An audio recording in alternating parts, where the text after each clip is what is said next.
Raise your hand if you ever had a fantastic conversation with a stranger.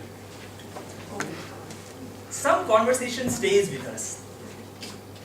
On March 15th this year, when I was going to India, on Doha airport I realized there were some happy faces and some sad faces. I was very happy because I was going on my much awaited vacation to India. I was so excited. So I found a good comfortable chair for myself and was relaxing. Suddenly I realized the old lady sitting next to me was coughing terribly. I offered her my bottle of water. She gently smiled at me and pointing towards an old man she said, "He's coming. He's coming with a bottle of water. We are together for 60 years. He knows everything that I need. And sometimes he knows them before I do."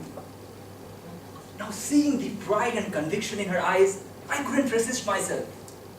I said, "Wow, 60 years? You guys got a perfect choice, aren't you?" "Choice?"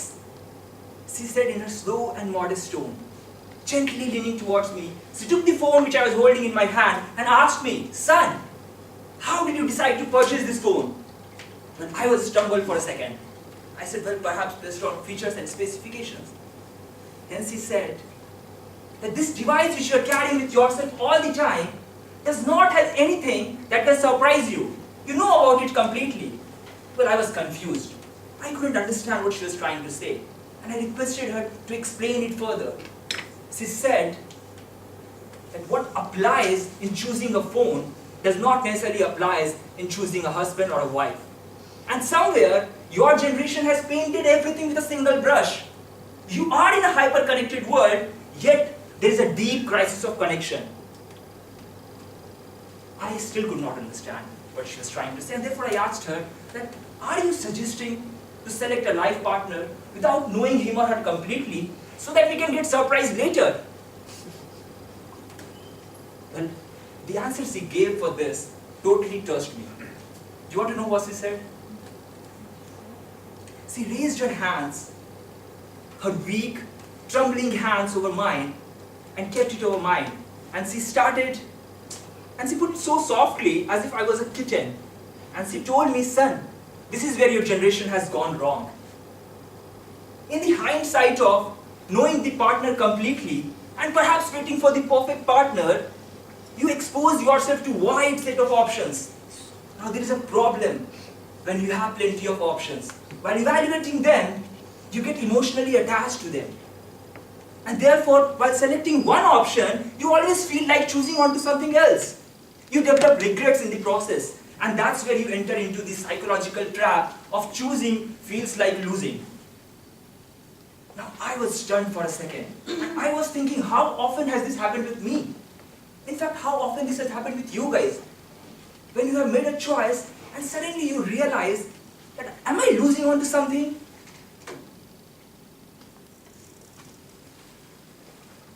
I was knowing that moment that I'm up against someone who has seen it all. And slowly I started understanding her. I was about to ask her my final question. But before that, I caught her eyes. Her eyes were dull and cloudy, as if she has seen it all. She has been through everything. I asked her my final question. What is the solution then? In her same soft and polite tone, she looked into me with all motherly affection. She pat on my cheek and said, "Son, love is not a choice which you make once. It's a choice which you make over and over again. It's an effort of a long term efforts." So basically, what she was suggesting is you need not to wait for the perfect partner. Don't waste your time looking for the perfect partner. Because just like imperfect photos can be photoshopped to look better, imperfect partners can be perfected with time. And she also mentioned me a fantastic line. She said, "One day, when you will grow old like me, you will realize, have I lived long enough to be a burden?" And that night, your perfect partner, your imperfect partner perhaps will complete you.